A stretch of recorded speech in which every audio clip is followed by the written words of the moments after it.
इमरान खान की एक केस में दूसरे केस में पकड़ और गिरफ्तारी हुई है। अब उन्होंने इमरान खान को नहीं निकालना। साइफर केस है, साइफर केस बड़ा इंटरेस्टेड हुआ है।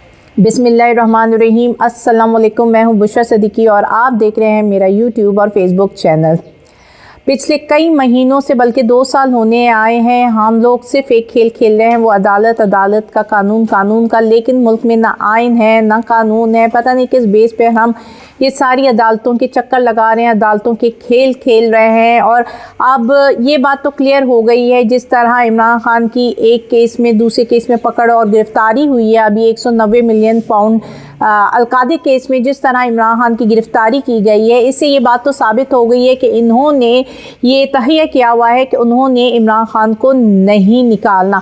अब पता नहीं वो कौन ऐसा शख्स है जिसको इमरान खान की रिहाई से इतना डर लगता है, इसलिए वो इसी तरह के उल्टे सीधे केसेस जिसमें कोई भी सॉलिड ग्राउंड नहीं है उनको पनिश करने का, उनको सज़ा देने का, उन पर इल्ज़ाम लगाने का, लेकिन फिर भी उन्हीं केसेस में उसको पकड़ा है। 190 मिलियन पाउंड की सुना है कि कल जो जेल में इसकी ट्रायल हुई है तो इमरान खान ने खुद अपने दलाइल दिए हैं और वो बड़े गुस्से में उन्होंने दलाइल दिए थे, क्योंकि उन पर उस चीज़ का इल्ज़ाम, उस पैसे चोरी का इल्ज़ाम लगाया जा रहा है जो उन्होंने कभी की ही नहीं है।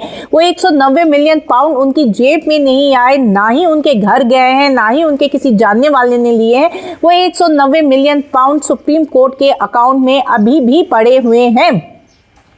तो वो उस पैसे की चोरी का इल्ज़ाम लगाया गया है उन पर, जो उनके पास है ही नहीं, बल्कि वो खुद हुकूमत के पास है और जिसका क्रेडिट खुद नैब लेती रही है कि ये इतनी बड़ी रिकवरी हमने की है, हमारी अचीवमेंट है। अब अगर आज की सूरत हाल अपडेट करूं तो तोशाखाना केस में इमरान खान की ज़मानत बहाल कर दी गई है, लेकिन दूसरी तरफ जो नैब ने ये गिरफ्तारी डाली थी कल, उसको इस्लामाबाद हाई कोर्ट ने दुरुस्त करार दे दिया है। यानी कि ये बात आप साबित कर रहे हैं कि अभी तोशाखाना की ज़मानत इसीलिए बहाल की गई है कि उन्हें दूसरे केस में पकड़ लिया गया है।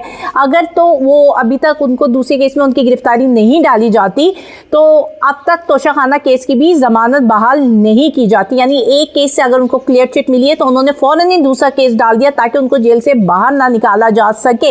अच्छा, अब इन्होंने जो ज़मानत की दरख्वास्त भी दायर की हुई थी इस 190 मिलियन पाउंड केस में, वो भी उन्होंने रिजेक्ट कर दिया और उन्होंने कहा नहीं जी, अब आप ज़मानत बादस गिरफ्तारी जो है दरख्वास्त जमा करवाएंगे। अच्छा, अब ये जो नैब ने जिस केस पे गिरफ्तारी डाली है उस पर गिरफ्तारी इसलिए नहीं बनती थी कि ये जो केस है वो कोर्ट पे चल रहा था और नैब ने बार बार यकीन दहानी करवाई थी कि ये इस पर वो गिरफ्तारी नहीं डालेंगे, क्योंकि जो ज़ेरे इल्तिवा केसेस होते हैं उन पर आप गिरफ्तारी इस तरह नहीं डाल सकते।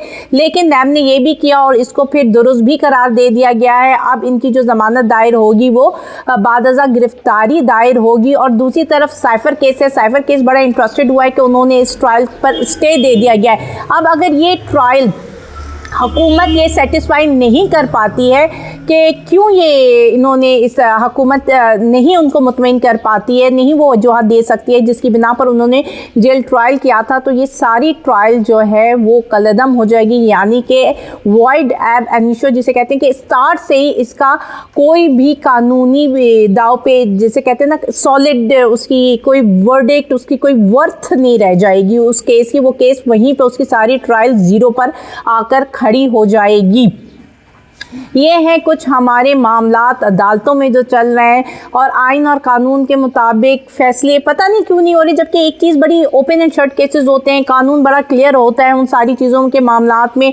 और ये सारे वो मामलात हैं जिनमें निगरान हुकूमत को शायद अपनी टांगें नहीं अड़ानी चाहिए, लेकिन निगरान हुकूमत आवाम को आकर ये नहीं बता रही है कि जी वो इलेक्शन के लिए क्या क्या उसने इंतजाम कर दिए, लेकिन वो ये ज़रूर बता रही है कि ये वाला नोटिफिकेशन जारी करवा दो, इस तरह का नोटिफिकेशन जारी करवा दो। और आज तो बड़े मजे का काम भी किया है हमारे काकड़ साहब ने डोसाई पब्लिश किए है, जिसमें भारत इंडिया के खिलाफ जो इंडिया हकूक़ की, बुनियादी हकूक़ की पामाली कर रहा है, उसके ख़िलाफ़ उन्होंने पूरा एक डोसाई तैयार किया है और जिसमें उन्होंने पॉइंट आउट किया कि इंडिया में क्या क्या हो रहा है। लेकिन इंडिया में जो हो रहा है काकड़ साहब को नज़र आ गया, लेकिन इसराइल जो फ़लस्तीन के साथ कर रहा है काकड़ साहब को वो दिखाई नहीं दिया। और OIC की जो अभी कॉन्फ्रेंस हुई थी उसमें वो लड्डू मुँह पर रख कर बैठे रहे, उनके मुँह से नहीं निकला कि सीज़ फायर होनी चाहिए, हमें स्टैंड लेना चाहिए, हमें फ़लस्तीन के साथ हर तरीके से, हर अमली तरीके से खड़ा होना चाहिए।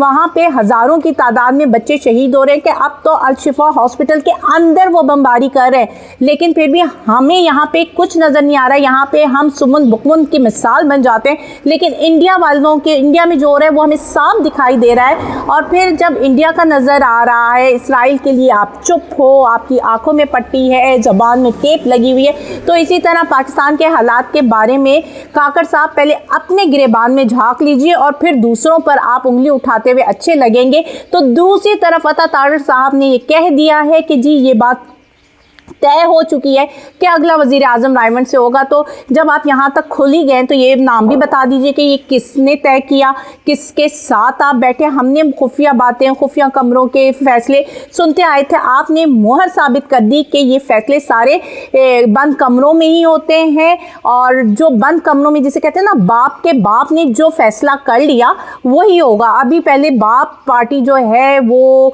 इंतहाई बेकार पार्टी थी, ये किसी की सपोर्ट में पैदा हुई थी, इसके खिलाफ हमने इतना सब कुछ मरियम नवाज ने बोला था। आज आपने उसी बाप पार्टी को, जिसको आपने कहा था कि बाप पार्टी पैदा हुई है, उसने एक बच्चा भी जन्म दे दिया, अब उसी बच्चे को आपने गोद ले लिया है। अब आपको अच्छाई बुराई नेकी बदी का फर्क समझ नहीं आ रहा, लेकिन जब कोई दूसरा करता है तो तब आपको तमाम लकीरें जो है ना वाज़िह नज़र आने लगती हैं कि ये गलत है, ये सही है, ये नेक है, ये बद है, तब नज़र आने लगती हैं। तो अब जिस बाप पार्टी को आप कहते थे कि ये किसी बाप ने बनाई है, तो अब उसके बाप ने ये फैसला किया है कि नवाज लाडले को 24 करोड़ लोगों पर मुसल्लत कर दिया जाएगा। तो फिर इलेक्शन का ढोंग क्यों कर रहे हैं, आवाम को क्यों बेवकूफ़ बना रहे हैं, क्यों ये खेल तमाशा लगाया हुआ है? आप जाइए डिक्लेयर कीजिए, अनाउंस कीजिए कि हम 24 करोड़ आवाम पे अपना लाडला मुसर्रत करें, बात ख़त्म करें। जहां आवाम इतना सब कुछ झेल रही, ये भी झेल लेगी, क्योंकि आवाम तो पैदा ही झेलने के लिए हुई है, उसको खुदकुशियाँ करने के लिए पैदा हुए, उसके बच्चे भूख से मरे, आपको क्या? उसके बच्चे तालीम हासिल करने से महरूम हो जाए, आपको क्या? आपके अपने मफादात तो पूरे हो रहे हैं। अल्लाह हाफिज़।